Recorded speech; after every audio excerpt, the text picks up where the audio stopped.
Welcome to Bear Side of the Mat. Yes, I got a new setup here, and I'm trying to get used to this, but welcome to Bear Side of the Mat. Today, it is just me, that Matt85, and John Bear's on assignment, as we like to say in the biz. But I'm going to be able to do fine filling you guys in on the last week of, wrestling entertainment. We're going to talk about things that happened last week on Raw, SmackDown, NXT, and AEW, and we're going to, specifically what I want to do is take a look at different characters that were featured, their storylines, and have a good idea, or, just talk about what we think about their situations. And hi there, Corey. No, you're not late. I just starting kind of going through the introduction here.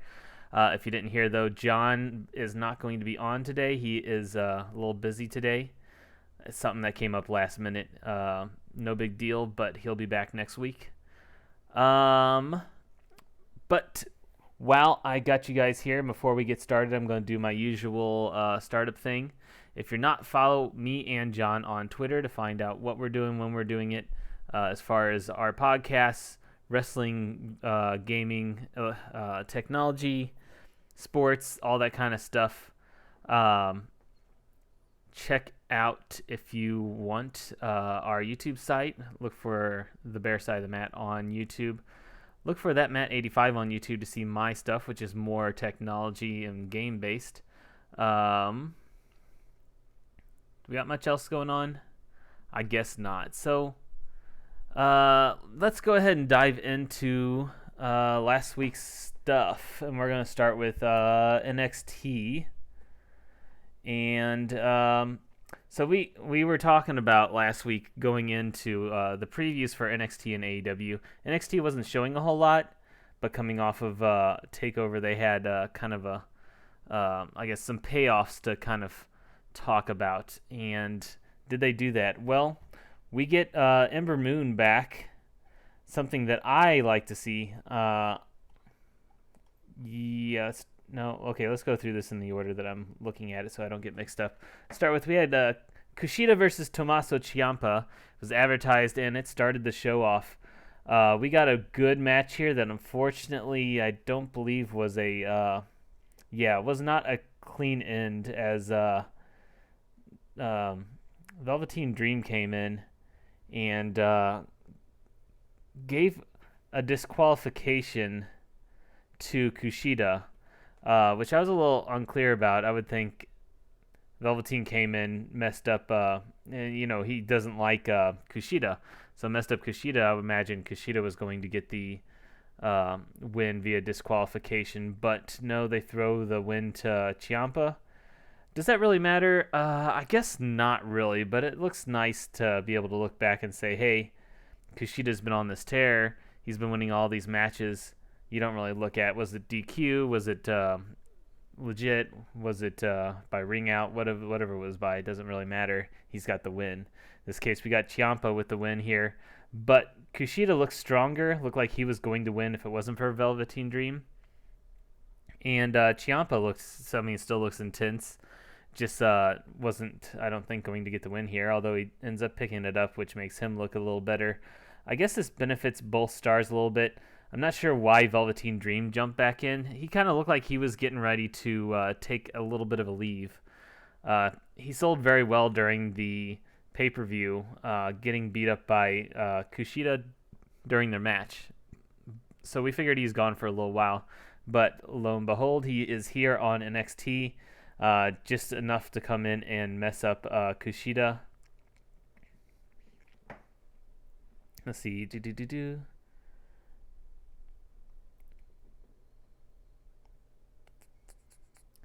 Okay, so yeah, Velveteen Dream just happens to hit Ciampa, even though he's going for Kushida. That's what causes Ciampa to get the win here.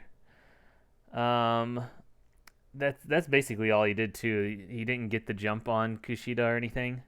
So let's take a look here really quick. So we have, in this match, we have Kushida, Ciampa, and Velveteen Dream all involved here. As I was saying, I thought Velveteen Dream was out of the picture, but he's not. I thought this was just going to be a little more pushing Kushida, uh, but we have Ciampa looking strong still. So is this going to continue Kushida and Velveteen Dream's feud? Is Kushida and Ciampa going to have a feud? Are they going to have a rematch? Is this just a one-off that looked like a good match but didn't get an actual ending? I like that they're pushing Kushida here. He came in kind of hot and then took a nosedive pretty fast. They just weren't ready for him for whatever reason. They had other stuff going on. That's fine. Now is his time to shine. They've decided now's the time to start pushing him. He's been getting some wins. He's been getting some big wins. He's been getting some big feuds. I like all of this. Ciampa has still looked at as one of the top men on the roster, but he hasn't been doing a whole lot of winning lately.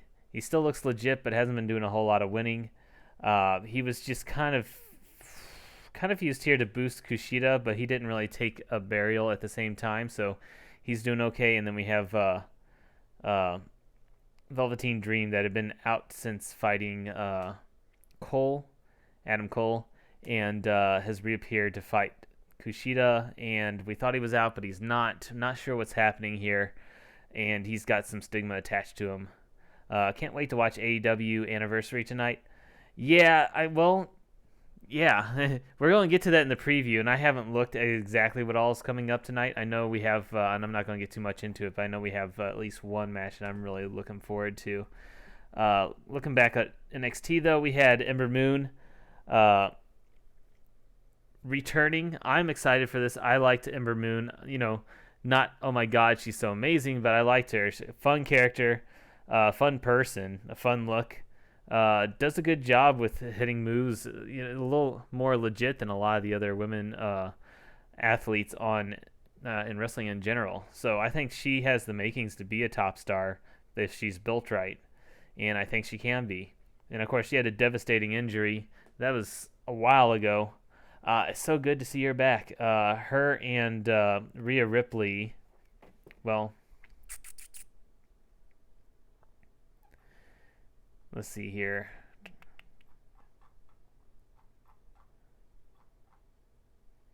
Yeah, so we'll get back to that later because she ends up having a match, so we'll get back to that later. We had Drake Maverick and Killian Dane versus Everrise. Everrise being just I guess throwaway talent for tag teams. The main thing here is Drake Maverick and Killian Dane, and them being two stars, I guess, that have just been sitting around. They want to do something with them. They're going to try and make them a tag team. But they're so different in so many different ways that they're going to build this.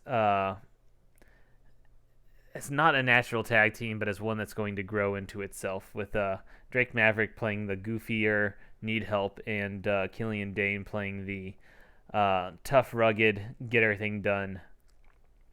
This is somewhat reminiscent of Team Hell No with Kane and Daniel Bryan.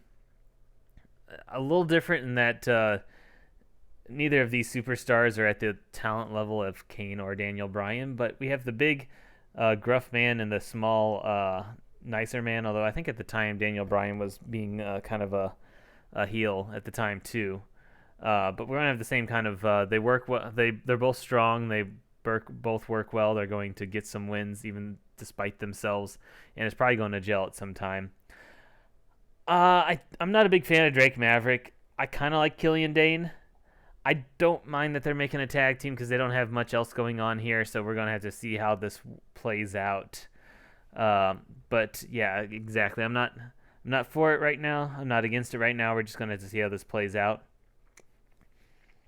We had Austin Theory versus Leon Ruff, another enhancement talent, who he gets into a pin pretty fast, and then this leads to Austin Theory versus Dexter Lumis, with Austin Theory claiming that was just a warm-up, and now that he's had a warm-up, he's not going to lose anymore. He puts on a good fight against Dexter Lumis, and Loomis ends up getting the win though, which just continues the Austin Theory's talk is a lot louder, or I guess you would say barks a lot louder than his bite. He had an actual good match here though, which was different than what it had been.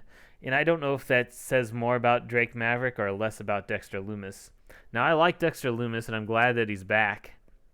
I kind of would have liked to see him get Austin Theory on the mat pretty fast too, but I guess we wanted a better match instead of just a bunch of squashes over and over and over.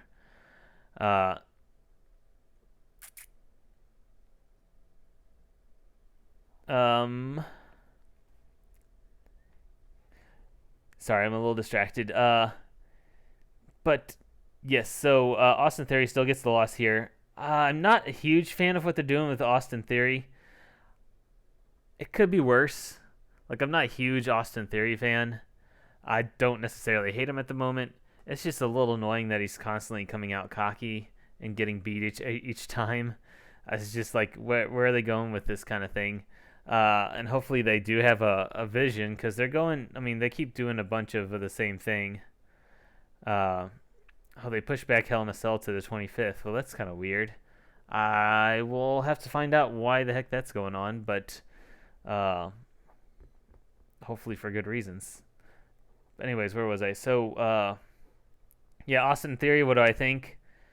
A little thumbs down for me right now. Dexter Loomis, I like to see him. I'm a little sad that he didn't get a big squash win. But you'll see that he's in a good match tonight on NXT, and we'll talk about that later. We also had Cameron Grimes come in and stomp Dexter Loomis.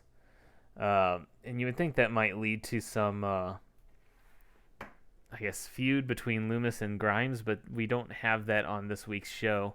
So we'll see. I'm not a big fan of Cameron Grimes anyways. He's just freaking annoying. We had Ridge Holland versus Danny Burch, and if you watched NXT, this is the one thing you're going to remember from it, as Ridge Holland takes a dive, he catches a dive. Who did it? It was Burch. It was Danny Burch doing a suicida. Holland is basing him, and you can kind of see his foot go in an unnatural position sideways as he breaks. I don't know if it's his ankle or what, but it was pretty nasty looking. Thankfully, they didn't have too good of a picture of it. They only showed you 2 shots of it. And man, it's bad. It's bad. He's going to be Ridge Holland. Unfortunately, Ridge Holland is someone that I was really looking forward to seeing more of. He intrigued me a lot, was doing a good job, but man, his ankle looks like it's gone. He's out for probably at least a year, I would have to imagine, because think of all the work you do as a wrestler on your feet. That thing has to be ready to go for him to come back, and it's not just a sprain, it's a massive injury. That's just somewhat unfortunate with how many injuries like this that we're having, especially in NXT. So, I mean, really sad to see. I liked what they were doing with Ridge Holland, but unfortunately that's probably on a halt right now, so we don't have to talk about it too much. I don't know if they're going to do much with Burch, and I'm not a huge fan of Burch either. They're kind of just there as semi-legit talent. They win sometimes, they lose sometimes. They're not really going anywhere. We had Shotzi Blackheart versus Zia Lee. Zia Lee, I don't know if she's ever actually won a match on NXT. She's out there as a little bit more legit, and from China, one of the Chinese wrestlers that they've brought on to try and be a little more international, especially since they're showing in China. But yeah, much in the way that Mansoor is on the roster from Saudi Arabia. But Shotzi Blackheart has been getting a bit of a push, and she's kind of hosting Halloween Havoc. I can't wait for Halloween Havoc either. That's going to be so much fun, man. A sweet callback to WCW, and a sweet representation of one of my favorite holidays in Halloween. it's gonna. I mean, Halloween's gonna be set in the mood already, but we're gonna have that. By the way, October 28th. If you did not know, that is a Wednesday, so it's not gonna be a pay-per-view. But it's going to be a lot of fun regardless, and I imagine they're going to put some really cool shows on there. So anyways, Shotzi Blackheart defeats Xia Li, and I kind of like Xia Li. I know she has a ways to grow, but she has a good look. She has martial arts as her background. I'd like to see her get more of a shot at some point. I'm not a huge fan of Shotzi Blackheart, even though John is. She's okay and she's growing, but just I don't know. Hopefully she can grow. It's just not clicking for me is the best I can say. Yes, then we had Ember Moon and Rhea Ripley versus Dakota Kai and Raquel Gonzalez. We have Moon and Ripley defeating Kai and Gonzalez by pinfall. And it's really good to see Ember Moon back.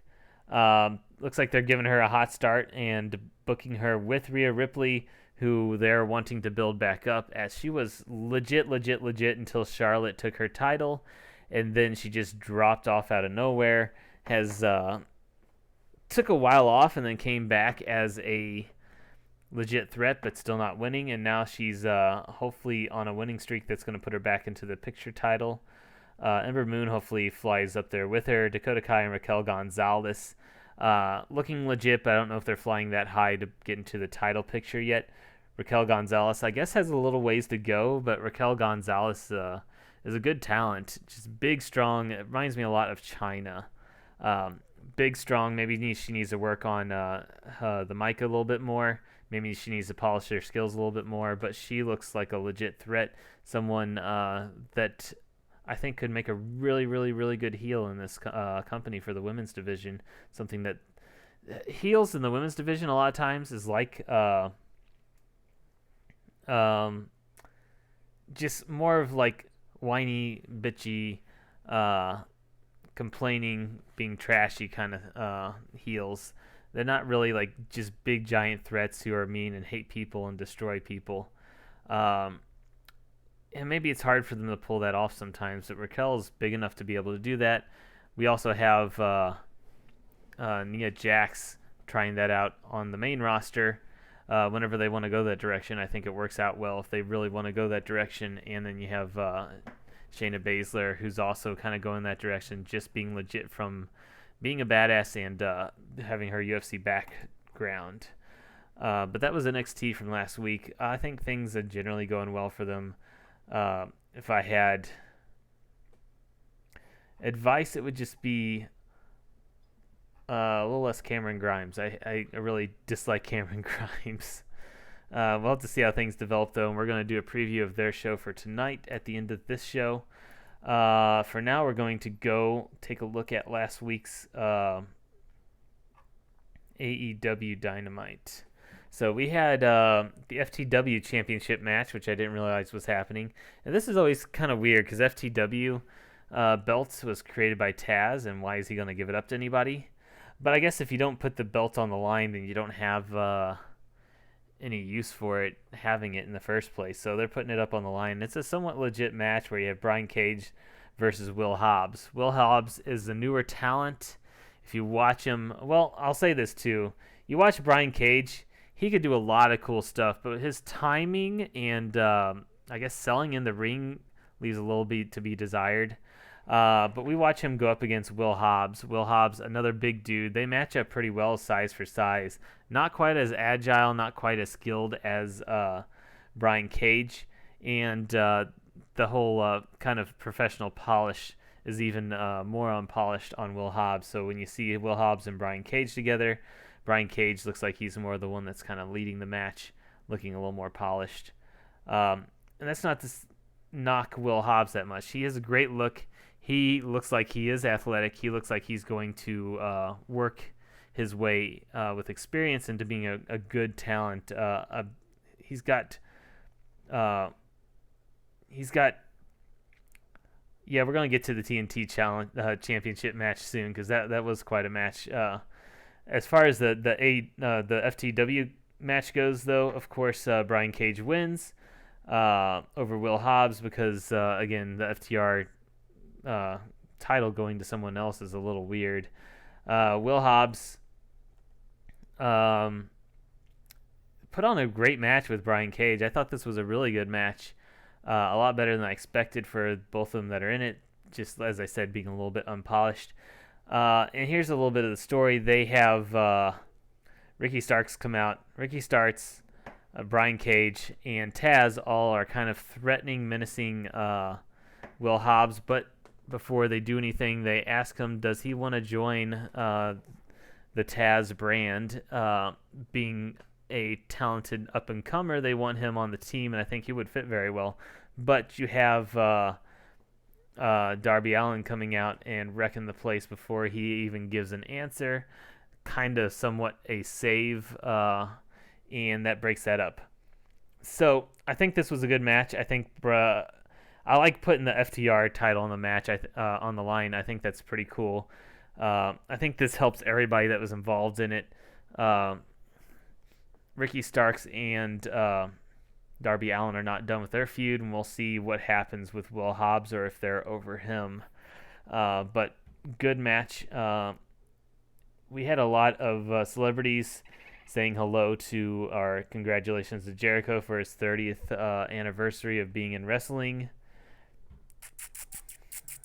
We had AEW World Tag Team Title match, FTR. I was saying FTR before. I meant the FTW.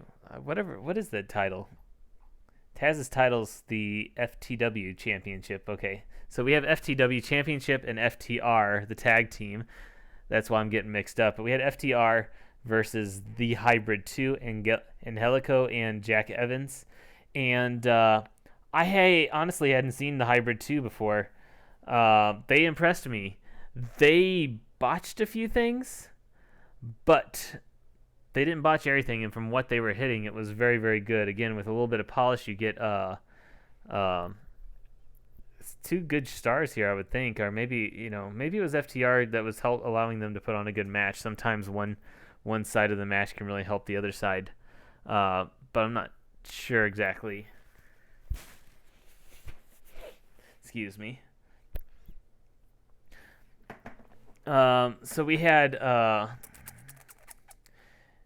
so we had FTR win their title match against the Hybrid 2. Not too surprising.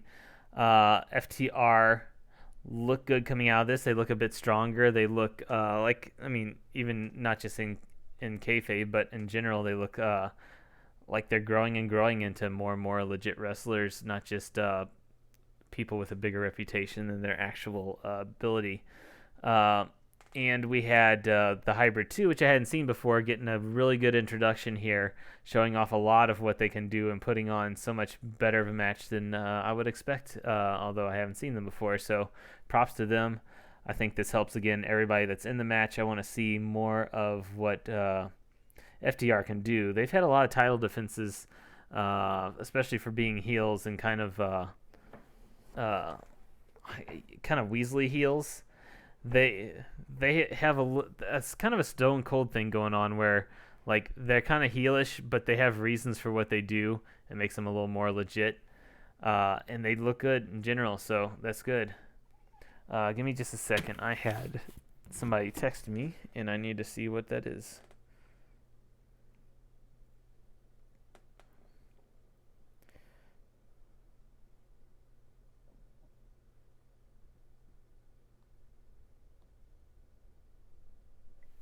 Okay, sorry about that.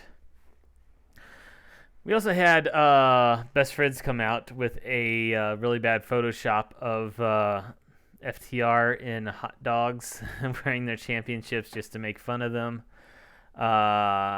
This is kind of furthering the feud, which, again, we're going to get to later today because that leads into what's happening tonight. Let's see. Then we had the TNT Championship match, as Corey was talking about, with a dog collar match with Brody Lee versus the American Nightmare Cody. So this was just this was a match. This was a great match. This is probably a 5-star match. just of course Cody's bleeding right from the get go. We had Brody taking care of his Dark Order cult sidekicks. We had just a brutal match like it's supposed to be. Using the dog chain, just hitting really hard. Wow.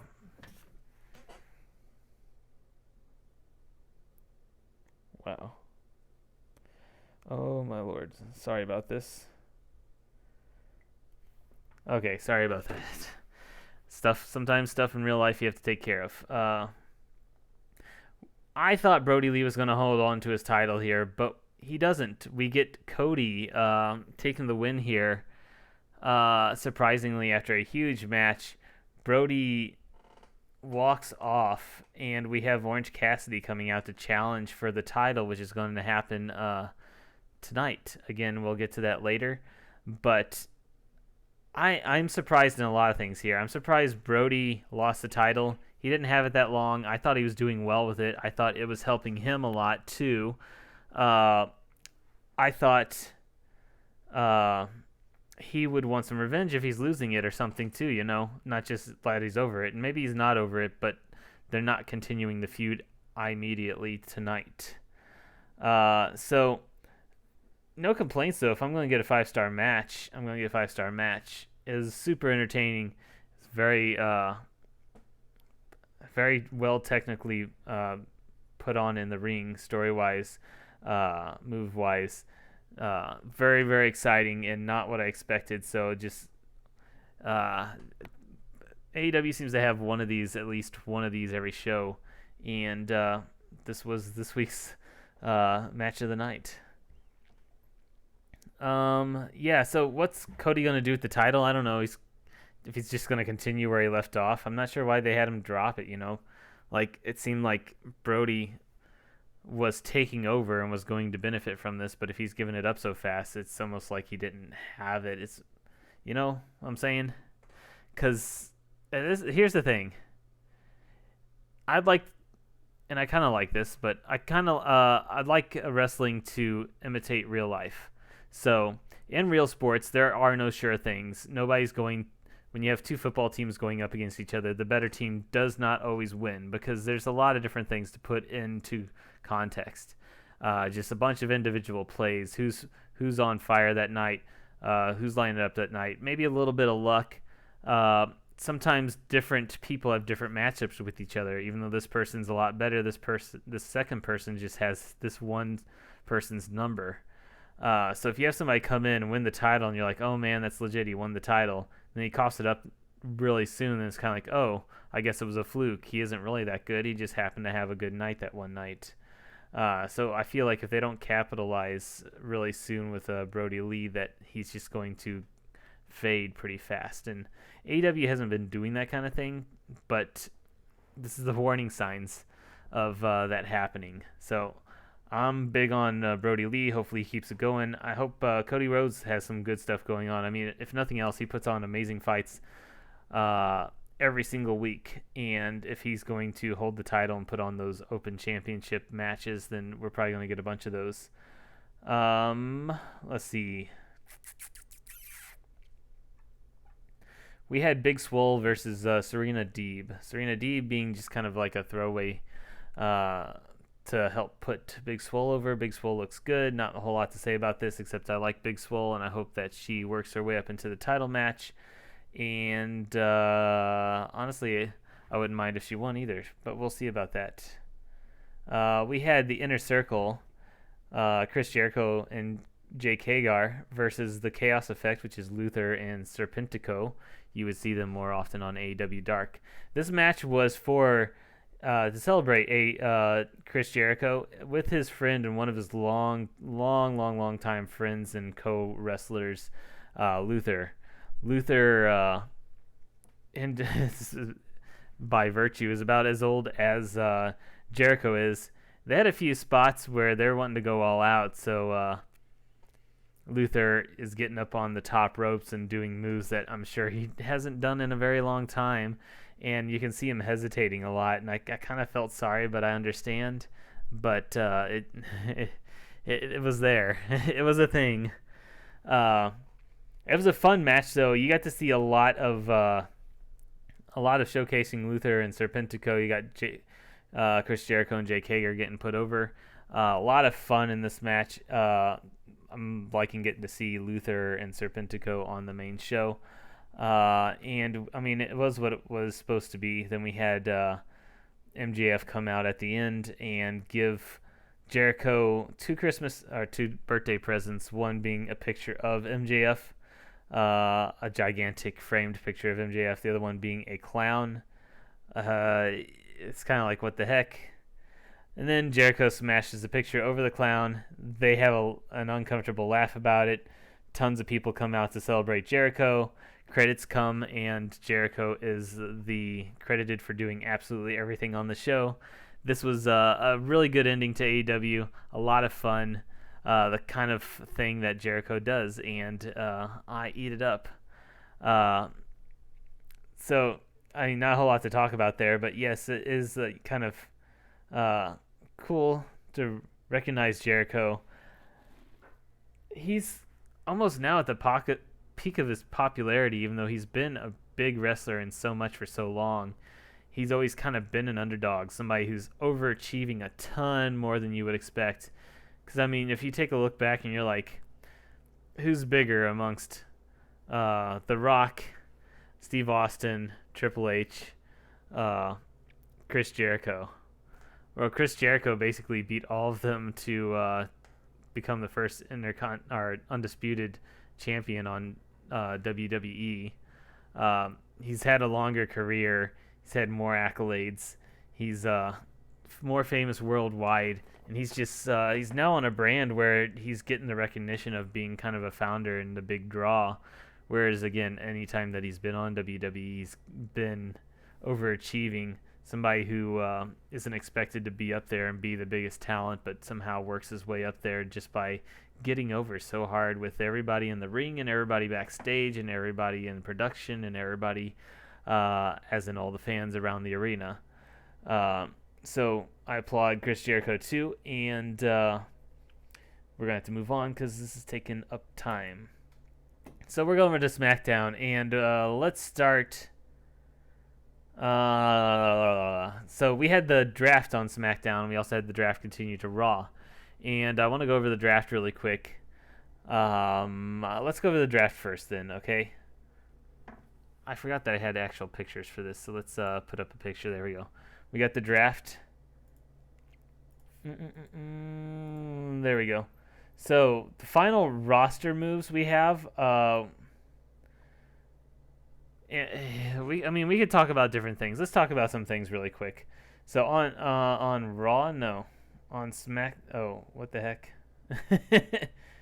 Okay, so on SmackDown in the draft, we had the first picks of their draft pool, and we had Drew McIntyre going to Raw, or staying on Raw. We had Roman Reigns staying on SmackDown. That kind of makes sense. We had the two champions, of course, being drafted first and all that stuff. We had Asuka going to Raw, staying on Raw. We had Seth Rollins moving to SmackDown, which is kind of interesting. But as we see later, his whole feud moves with him, which was kind of like, why bother then? But whatever.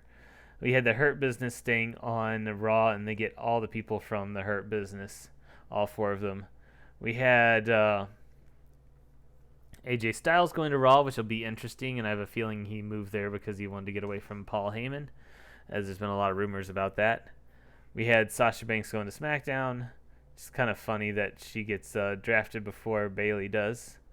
We had Naomi, surprisingly, going second in the second round to Raw, and Bianca Belair going to SmackDown, which is only surprising because she hasn't done a whole lot, but she is a talent that should be highly prized like that. And then we have Nia Jax and Shayna Baszler staying on Raw, which again doesn't really matter because they are tag team champions and they're floating around everywhere anyways. Yeah, they did change a lot of people over from show to show, and we're going to go over more of that. So let's see here. So some other interesting things we had, like I said, we had almost everybody from the Mysterio family and Rollins feud moving to SmackDown altogether. They're probably going to continue their feud there. We get the New Day split up with Kofi and Xavier going to Raw, and Big E staying on SmackDown, and you get their sad moment, which was, if they're going to split them up, very good that way. I guess they didn't want to keep Big E on the same show because they want to push him as a singles competitor. And they didn't need to do that, but I understand why they did. And there's been questions, why did New Day not get drafted as all three of them? Why did they get drafted just two? And it makes sense in that, at least at prior drafts, there it was explained that one show can draft one of, multiple people of, or an entire tag team or faction, but they don't have to. So Raw could just draft Kofi and Xavier without drafting Big E if they wanted to. Why would they want to? I don't quite understand, but at least it makes sense in the terms of I guess kayfabe or storyline. We also had Otis and Tucker split up, which they also had a sad moment on Talking Smack, which, by the way, Talking Smack and Raw Talk are both really, really good shows. They give you a lot of promo time from a lot of people that don't get a lot of promo time. And to be honest, with the weekday shows, the promos are a lot better than the matches. To be honest, a lot of times, I want to get characterizations from these characters, get to know them better. Allows me to be able to root for them harder. And so if you're not watching Smack Talk and Raw Talk, Talking Smack and Raw Talk, there we go. You're missing a lot. For day 2 of the draft, we had the Fiend going to Raw, which will be somewhat interesting. We had the Street Profits, the Raw Tag Championships going to SmackDown. We had the New Day with the SmackDown Championships going to Raw. They swapped their titles, so it really doesn't matter. But whatever. We have Charlotte Flair drafted to Raw, even though she has been out for a while. So maybe she's close to coming back. I haven't seen Daniel Bryan in a while. He's on SmackDown now, which I believe he was. I don't know if he was already or if he just was. What else do we got? Retribution gets drafted, which is kind of dumb. Lars Sullivan, I guess we'll get to that. Yeah, Elias is back. We'll get to that. Sami Zayn is going to SmackDown. I think he was on SmackDown already, so never mind.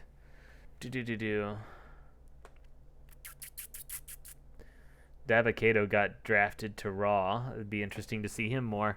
Seeing as Raw Underground has been missing in action for about a month, I think it's gone. Yeah, and that's about all there is to the draft that's worth talking about. But we'll see as we go through the show here for SmackDown how that affected stuff. So on SmackDown, we had Big E finish his feud with Sheamus in a Falls Count Anywhere match. That was a really good match.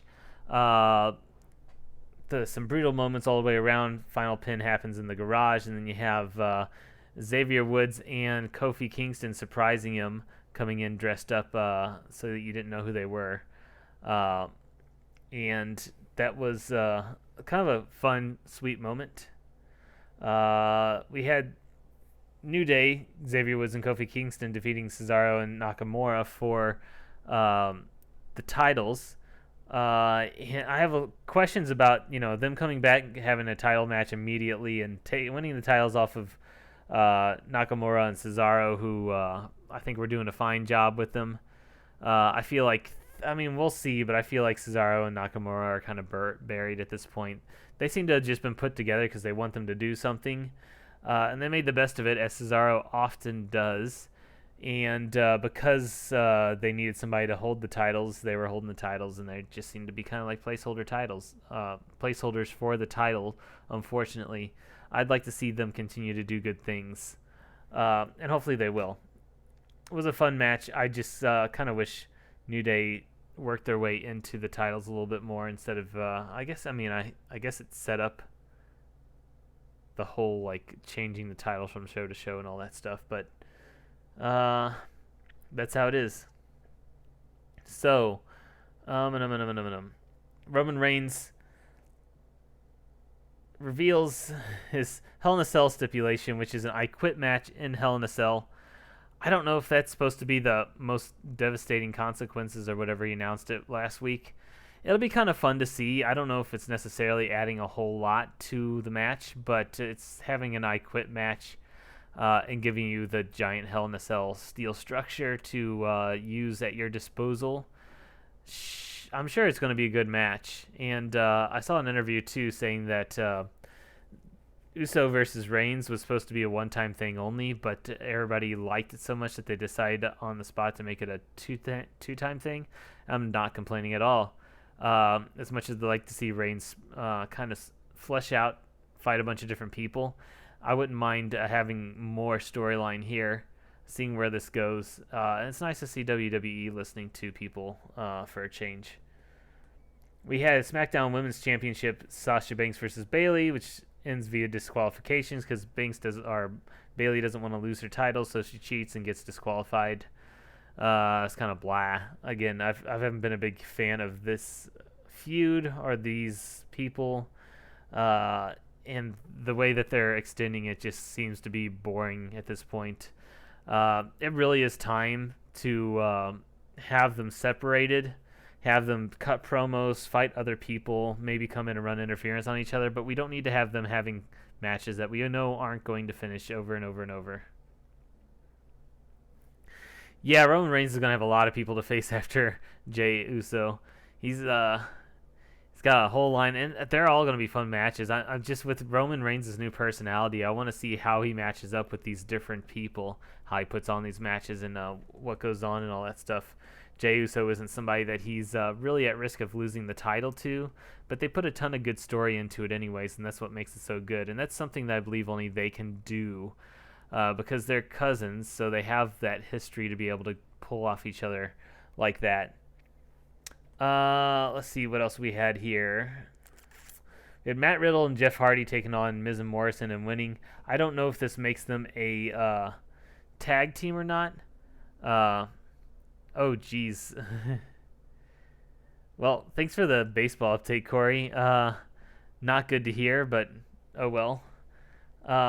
But yeah, so we had the return of Lars Sullivan here.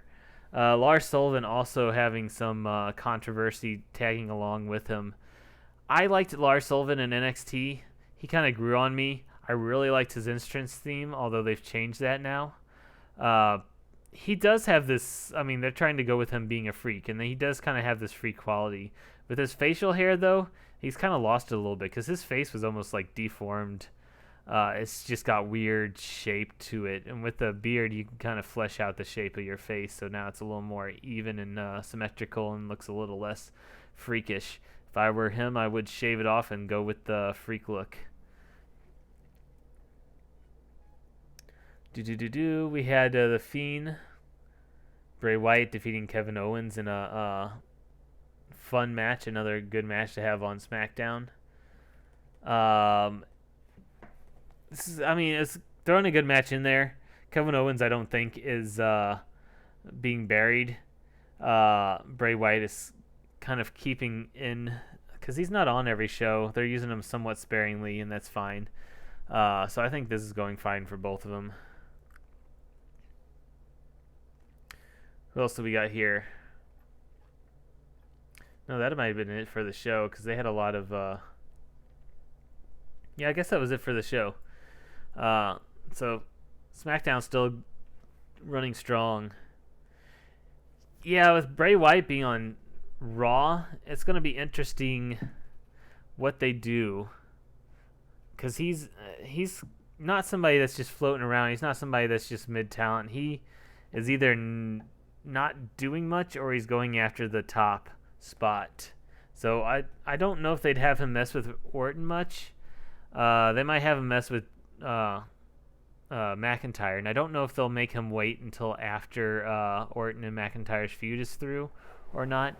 It's been kind of weird with Orton and McIntyre because they had Keith Lee inserted in there for a while, but he's kind of slid out of that role after having a lot of chances to possibly be in it for a title match already. Anyways, moving on to Raw really quick before we go to the preview. We had the Raw Team Tag Champions, the New Day, defeat Rude and Ziggler. They just immediately have the titles and goes into the match. They had a fun match. It's good to see Rude and Ziggler. They lost, but I think what they're doing is kind of reintroducing them as a tag team, hopefully reintroducing the tag division, trying to build that up. And this is a good way to get it started, I think. Dana Brooke and Mandy Rose defeat Lana and Natalya. Lana and Natalya have some disagreements. Don't really care about any of these talents. I'll be perfectly honest. I don't. They're not doing a whole lot with them. They're having. I mean, this happens so often where they have women wrestlers. They don't know what to do with them, so they have them team up randomly for no good reason, and then about 2 weeks later, they have them break up. Like, oh my God, they were best friends, and now they're breaking up.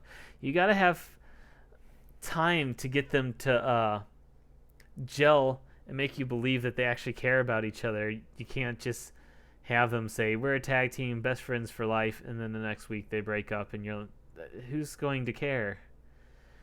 You have to build it up a little bit, is what I'm saying. I didn't really care about them anyways, but they needed more time if I was going to. Yeah, Lana got slammed into the table again, and we all know why that's happening. Yeah, John would be rolling his eyes harder than I am, but I do hope that Lana can get out of this contract. If she really wants to be there, and it really doesn't matter, she's taking table shots. That's what you do.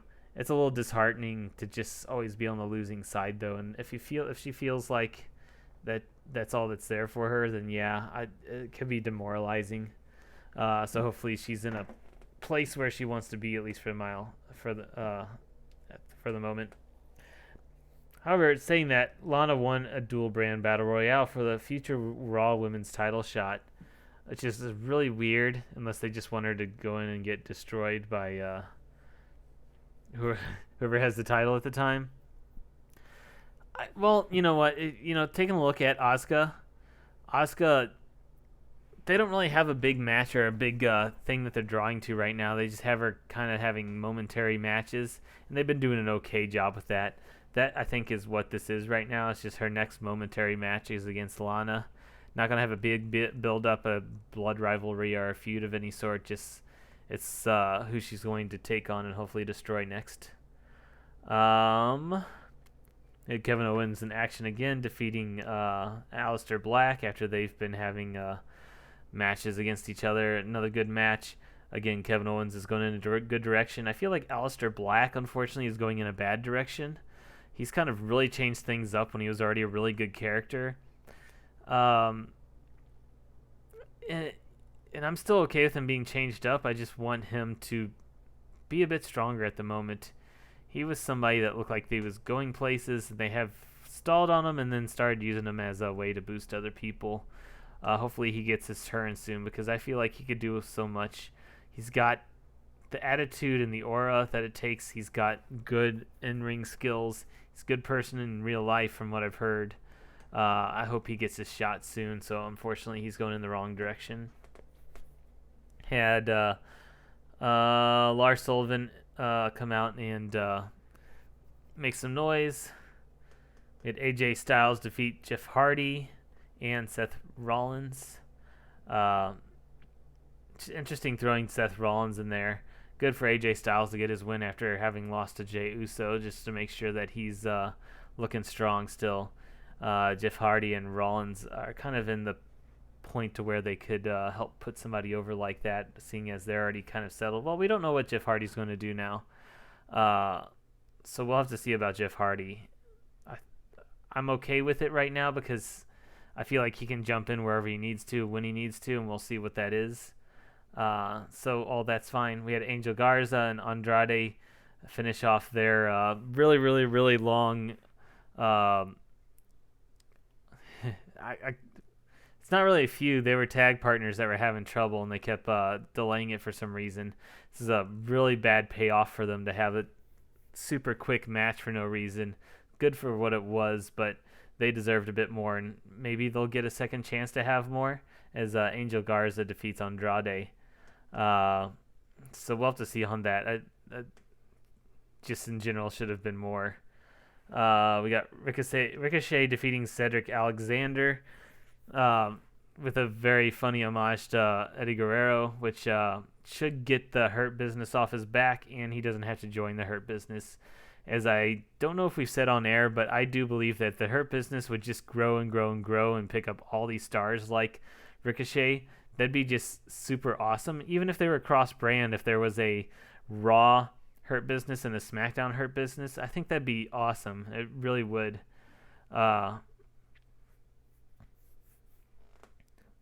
Andrade is going to SmackDown. I glanced over that, so I didn't recognize it as it was happening. But that is Raw in a nutshell. For Raw, it was a decent episode. We'll have to see what's going on here, because here's the thing about the Raw, especially Raw, but also SmackDown this week. So they're having a draft, and they tell you, okay, so this guy is fighting here now, but he's going to be on this show later. And they're not going to be with the same person they're feuding. Some people are, but a lot of them aren't. So they just kind of have a bunch of throwaway matches just to kind of boost each other before they split ways. So now we're going to have to see once, I guess starting this Friday, now that the rosters are kind of set, what the new feuds are, what the new directions are, where we're going.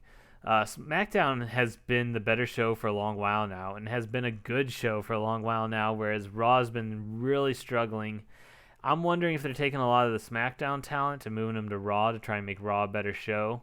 And I don't know if that's just because they want Raw to be the A show, or if because they want both shows to be a little more even. So we'll have to see if SmackDown remains the better show by far and Raw struggles still. The difference is definitely going to be that the writing on SmackDown is a lot better than the writing on Raw. And I have a suspicion that may be the case, because Raw had some good talent. It just was flittering out, especially not just the overall feuds and payoffs at pay-per-views, but the individual shows, their direction and pacing and what all was going on was just kind of floundering. Whereas SmackDown had lots of story, lots of advancements, lots of character building, a lot of people that you care about, and they also had good talent. And good payoffs at pay-per-views. So I'm thinking with the talent changing hands, changing shows, I still think SmackDown is going to be the show to watch because of the way, again, it's being booked and the way it's being written and directed. So we'll see if that is true or not. Anyways, we are going to get to our preview before we go today. We're going to start with NXT. Let me get the NXT graphic up. There we go. On NXT tonight, we have Damian Priest defending his NXT North American title against Dexter Lumis. So kind of out of nowhere, Lumis got his one victory once it came back. I will say, though, maybe this makes a little bit of sense because Dexter Lumis was supposed to have a shot at the title during the five-way match or whatever it was. But he didn't because of an ankle injury. So he is getting his opportunity now as a one-on-one. I don't expect him to win, but I do expect this to be a fun match, and I do like Dexter Lumis, so I'm glad that this is happening. We have Shotzi Blackheart, who has been getting a lot of screen time lately, having a clash against Candice LeRae with an NXT Halloween Havoc opportunity on the line. I don't know what that means exactly. I know Shotzi Blackheart is hosting. I don't think she was supposed to have a match. So if this is about having a match at Halloween Havoc, I would guess that Candice LeRae is going to win and have a match so that Shotzi can still host it. Or if this is that the winner gets to host it, then Shotzi Blackheart should be able to host it. As much as I don't really love Shotzi Blackheart, her hosting Halloween Havoc makes a whole lot of sense, and I think is a really cool idea. So I'm happy for that. My guess is that they're going to have the NXT Women's Championship match. That's what it is, I believe. I heard they were going to have a Halloween Havoc. I guess that's what it is. Yeah, it might be the winner of them is going to have a title opportunity. If that's the case, then LeRae is probably going to win, but we'll see. Johnny Gargano to battle Austin Theory tonight. Austin Theory is probably going to get yet another loss. Although Gargano, well, yeah, I would believe so, unless they, well, we don't really know here, I guess. Gargano's not exactly being pushed at the moment, although he looks strong. Maybe this is the start of Austin Theory's run. We don't really know. I would expect Gargano to win this, though. And then we have which team will become the number one contenders on NXT Tag Team of the NXT Tag Team titles. We have Lorcan and Birch, and Strong and Fish. And I guess they're going to fight each other to see who becomes the number one contender. Looking at the preview that they have, I think Priest versus Loomis is going to be a really good match. The rest of it's going to be regularly good matches. Looks like a fun show, though. We're going to look at AEW really quick here. This is the anniversary show for them. We're going to have Jon Moxley versus Lance Archer again. Did they fight before? No, maybe they haven't. No, he fought Kendricks. Okay, so Jon Moxley versus the Murder Hawk Monster, Lance Archer. Every title's on the line? That's nice to hear. But this should be a really, really, really, really good match, I would think. It'd be really cool if Lance Archer wins, but I wouldn't be too upset if Moxley wins either. Archer's been doing a really good job of building himself up as a monster heel. Plus, he has a great look to begin with, so I wouldn't mind if he took over the title here. We have the American Nightmare Cody versus freshly squeezed Orange Cassidy. Cassidy being my boy, the dude that I need to watch every single week. And Cody's also, of course, really good, a favorite of mine. They are both really good workers. This is going to be a heck of a match, too. We have Hikaru Shida versus Big Swole for the title match. I did not know that they were having this when I was talking about the recap before. I imagine this, well, I don't know how good of a match this is going to be, but I'm anticipating it because I want Big Swole to have a good opportunity here. I would like to see Big Swole take the title from Hikaru Shida. Although I like Hikaru Shida too, I wouldn't mind if she kept it, but I'm just really anticipating what's going to happen here. We have AEW World Tag Team titles on the match on the line. FTR versus the Best Friends. I imagine FTR is going to hang on to the titles here. I don't think Best Friends time to take the title. FTR has been doing a good job with it, and they should hold on to it for a little bit longer, I would imagine. And the wedding party, we're going to have Kip Sabian with Penelope Ford and the best man, Miro, in action, which means they're probably going to squash somebody. MJF has a huge announcement live, which they had a pretty funny little teaser to, if you haven't seen it. So yeah, as you said, every title on the line. Looks like we're going to have just 4 amazingly solid matches. This is almost pay-per-view quality for the entire show. To be honest, I'm going to have to think that AEW is the show to watch here, but it's going to be yet another good night of wrestling on Wednesday, and I'm hyped myself up for it as I often do. Give me just a second here, guys. But yeah, so my pick for the night is AEW. Not that, like I said, I'm not going to watch. Not that I'm not going to watch both, but I am not seeing anybody to raid, so we are going to just cut it off since I don't have anybody to raid. But before we cut it off, I want to say again, thank you everybody that's been here. If you missed part of the show, I'm going to have it up on YouTube because I am also recording this besides just putting it up on my Twitch.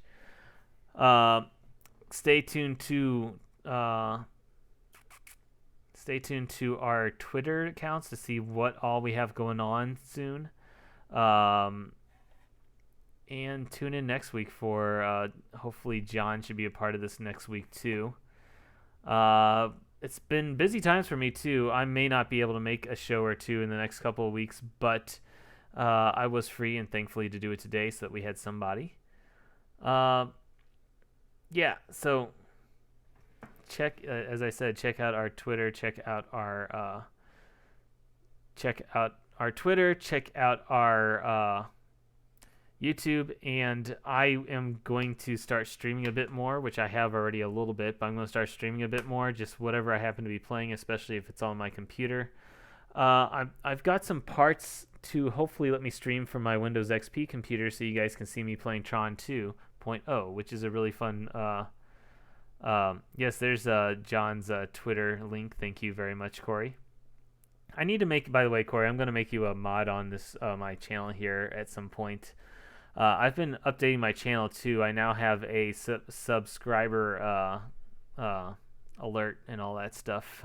I got a little bit more to do. I want to add a soundboard, which would be really fun, and that goes along with my streaming. But I have lots of stuff I want to stream. I'm actually going to be out of town this weekend. When I get back, I'm going to have a lot of stuff to show you guys, and I think we're going to have a lot of fun besides just wrestling. But speaking of wrestling, I actually might want to go over a bunch of older wrestling games, especially arcade games. I think that'd be a lot of fun. All that being said, though, again, one more time, thank you guys for being here, and we're going to just sign out for today and let you find your own person to watch after we're done. Have a good time with Wednesday Night Wars tonight, and we'll see you later.